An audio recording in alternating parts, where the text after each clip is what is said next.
IAM. Pères fondateurs du mouvement, ils sont devenus aujourd'hui les plus gros vendeurs sur le marché.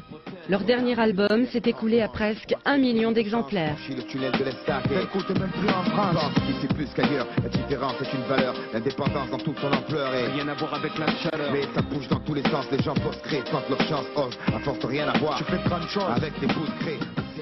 Un des piliers d'IAM, Imhotep, celui que l'on surnomme Tonton à Marseille à 37 ans. Musicien mais aussi producteur, il a le recul suffisant pour expliquer pourquoi, parfois, le rap dérape. Les gamins qui sortent des quartiers, qui sont bons en plus, hein, ils ont des trucs à dire, ils ont la rage et tout, je leur jette pas la pierre. Tu peux pas leur en vouloir à ces mecs-là qui sont dans la galère et qui ont vécu jusqu'à maintenant sur le RMI de papa ou sur le trafic de shit du grand frère.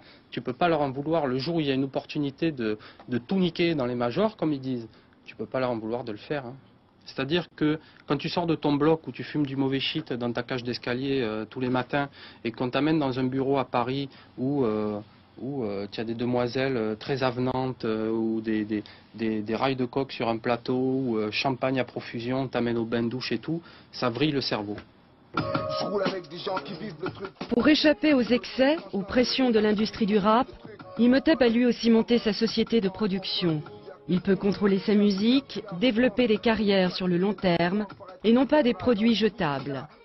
Comme beaucoup de jeunes rappeurs, Faf Larage a préféré la petite entreprise d'Imhotep aux multinationales du disque.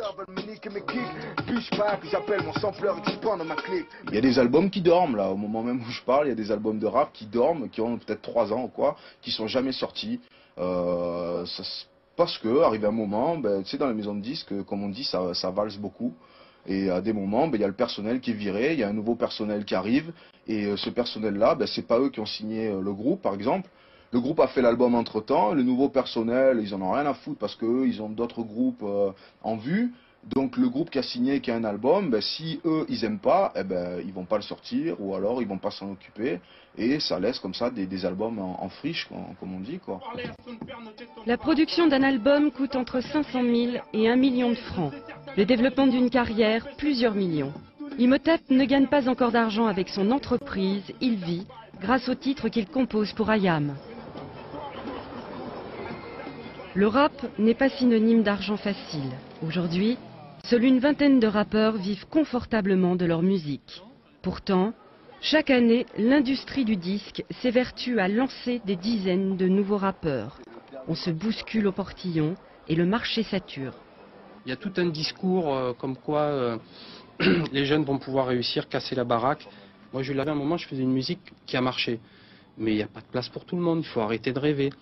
À une époque, on montrait Michael Jordan partout en disant « Ouais, les jeunes, vous pouvez réussir dans le sport. » À Marseille, on nous fait le coup avec le foot. Regardez Zidane, regardez machin. Il n'y a pas de place pour tout le monde. Il faut arrêter de rêver.